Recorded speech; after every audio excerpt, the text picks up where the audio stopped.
ඉතින් කොහොමද කතාව කොටස් 3ක් කියෙව්වා ඔයාලා ගාලු ගමන. දැන් 4 වෙනි කොටස අද කියවනවා. කතාව ගැන ඔයාලට කියන්න ගොඩාක් දේවල් මටත් තියෙනවා. මොකද මේක අපි ඇත්තටම මුහුණ දීපු සිද්ධියක් ඇසුරෙන් ලියවුන නිසා.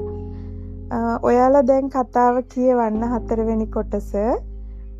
කියවගෙන යන අතරතුර මම එදා අපි විඳපු අත්දැකීම් මේ කතාවේ ඒ හැම දෙයක්ම අකුරු කරන්න බෑ කතාවකට, විශේෂයෙන් මේක කෙටියෙන් ලියවන කතාවක් නිසා.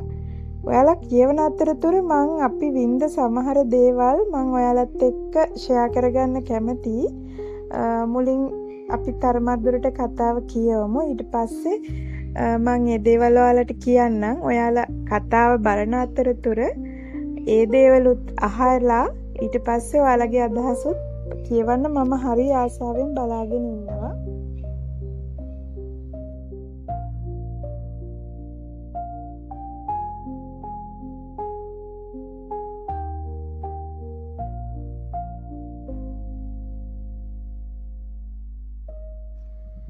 ඔය ඇලෙක්ස් කියන ගුරුතුමා ගැනත් මතක අවදි කරන්නම් මේ වෙලාවේ. ඇත්තටම ඉතින් ඇත්ත නම නෙවෙයි ඇලෙක්ස්. මම ওই කතාවේ හැම චරිතයකම නම් වෙනස් කරා. සමහර නම් නම් ආසන්න නමට සමාන එක අකුරක් හරි නමට සමාන වෙන්න ගත්තා. මෙතන මෙතුමාගේ නම නම් ඇලෙක්ස් නෙවෙයි. ඇත්තටම ඇෂ් කියන ඇෂ්ලි කියලා නමක් තිබ්බේ. අපි ඇෂ් කියලා කතා කරන්නේ. මේ වෙනකොට නම් ලංකාවේ නැහැ. අපහු ඕස්ට්‍රේලියාවට ගියා.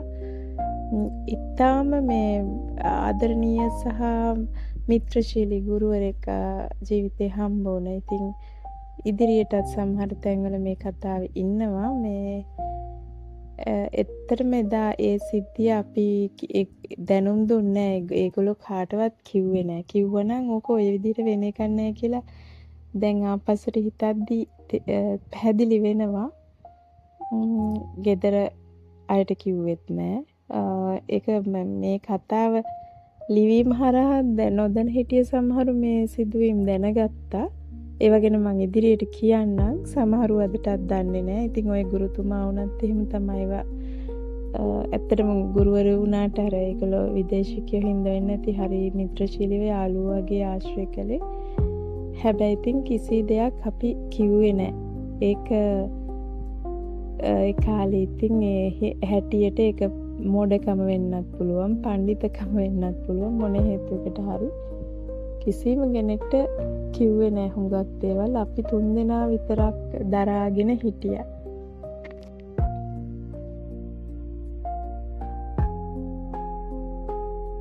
මං හිතනවා මතකය අවදි කරන්න හොඳම තැන මෙතන කියලා කතාවේ. ඔය ගාලු ගමන පුරාවටම අපිට සුන්දර මතකයක් විදිහට මතක් කරන්න ඉතුරු වුණ සිදුවීම තමයි ඔය කොටසේ ඔයාලා කියවන්නේ. ඒ ගාලු කොටුවට ගිය සිද්ධිය. ඒක ඇත්තම ඔය කියන ඔය නිමේෂ් කියන චරිතය ඒ සිදුවීම ඉතින් ඔක්කොම ඇත්ත.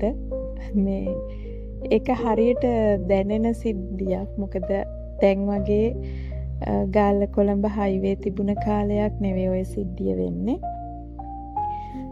හරි කට්ටක් කාගෙන එන්න ඕන ගමනක් ඕක. හවස ලෙක්චර්ස් කට් කරගෙන ආවේ මට මතක විදියට.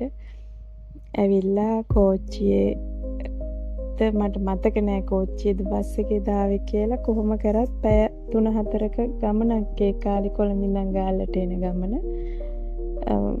දන්න අය දන්නවා. ඉතින් අර අපේ අලුත් අයට පුදුම හිතෙයි කියලා මම මේ ගැන පොඩ්ඩක් කිව්වේ. මොකද දැන් නම් පැය ගමනක්නේ.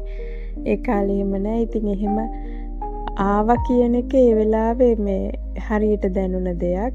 ඉතින් එදා ඔය ගාලු කොටුවේ ගිය ඒක තමා මේ ගාලු ගමනේ ඉතුරු වුණ සුන්දරම මතකය. අනිත් දේවල් අදටත් දැන් නම් ඉතින් එහෙම බයක් හිතෙන්නේ නැහැ. දැන් hina යනවා සමහර දේවල්. ඒ කාලේ වයසට සාපේක්ෂව ඇත්තටම ඒවා හරි භයානක සිද්ධි. ඉතින් ඕගොල්ලෝ ඒ දේවල් ඔයාලට දැනෙන විදිහ අනිවාර්යෙන්ම කියයි කියලා මම බලාගෙන ඉන්නවා. මේ ඔය හැරි පොටර් ගැන කියන දේ ගැනත් පොඩි මතකයක් අවදි කරන්නම්කෝ. මේ දැන් ඉතින් මේක පරණ සිද්ධියක්. ඔයාලා කැමති ඇතිනේ වත්මන් තත්ත්වේ දැනගන්න. ඇත්තටම ඉතින් ඔය කියන බලාපොරොත්තුව නම් ඒ විදිහට ඉෂ්ට වුණේ නැහැ. ඒ දෙන්නට හැරි පොටර් වගේ පුතෙක් හම්බුන්නේ. හැබැයි හැරි පොටර්ට වැඩිය දඟ මේ අර හර්මයිනි වගේ පණ්ඩිත දුවෙක් හම්බුණා කියලා විතරක් කියන්නම්කෝ.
මේ එපිසෝඩ් එක පුරාම වරින් වර අපගේ මතකයන් ආවර්ජනය කරමින් ඔයාලා කතාව කියෙව්වා.